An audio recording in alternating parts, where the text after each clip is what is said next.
Okay, so your math packet will look like this. You'll put your name and your hour. When you flip to the next side, you will just see an overview of what we'll be covering this chapter.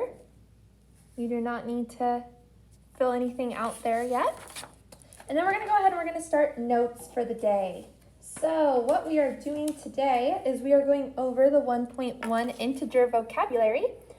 So this is going to be what we're doing this unit. We're going to be talking about integers and adding and subtracting integers.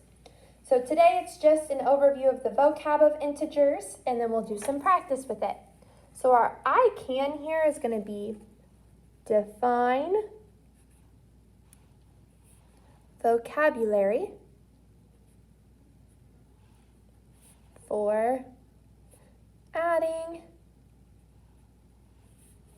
and subtracting integers. So define vocabulary for adding and subtracting integers. The first word that we have is integer. That is a non-fraction number that can be positive or negative. So that's really what's important about the integer, is that it is a whole number that is positive or negative. Some examples would be 1, -1, 3, -577, 1,304, and -109. A rational number is a number made by dividing two integers so this is an integer, fraction, and decimal that does repeat. So rational numbers are basically any integer, fraction, or decimal that does repeat. So 1/2 is equal to 5/10. We can change that to a decimal. That's a rational number. We can also have negative fractions. And that would be -0.75. And then -2 divided by -2 equals 1. So a rational number is essentially a number that you can divide it by and get a decimal that either ends or does repeat. So a repeating decimal is also a rational number. An irrational number is a number that cannot be written as a fraction. So this would be a never-ending decimal that does not repeat. So an example of that would be like 0.787546 and goes on forever. So that would be an example of an irrational number. It's a number that goes on forever and does not repeat. Additive inverse. The number that when added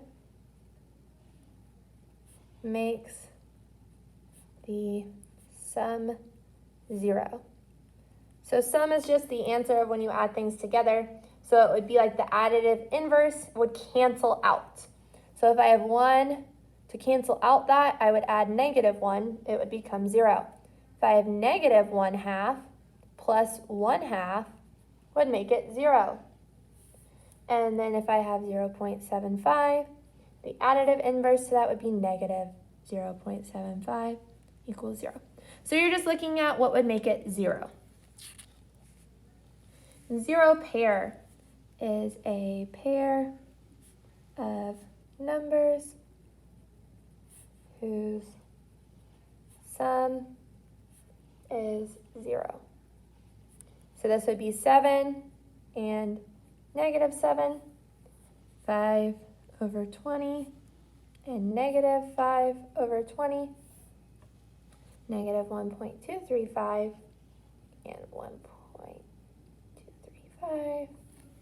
And then absolute value is the distance between a number and 0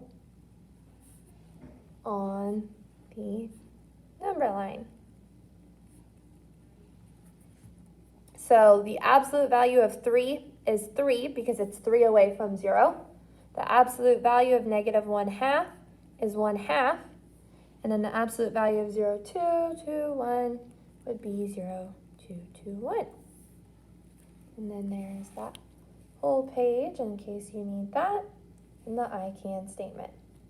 Then we're going to go ahead and we're going to go to some practice. I'm only going to do one of these for each one, and then the practice you will complete on your own in the module in Canvas. So it says circle the integers. One of the integers is 1. Circle the rational numbers. One of the rational numbers is negative 12. Match the additive inverses. 5 would go to negative 5. Place number 3 on the number line. Start at 0, go to the left, 1, 2, 3. Place 0 and 4/10 on the number line. Start at 0, it's positive. I'm going to go to the right to 4/10. Then you can place that last one on the number line. And then, is it a rational number? And then evaluate these. These would be absolute value. This one would be 4. That's it. If you have questions, email.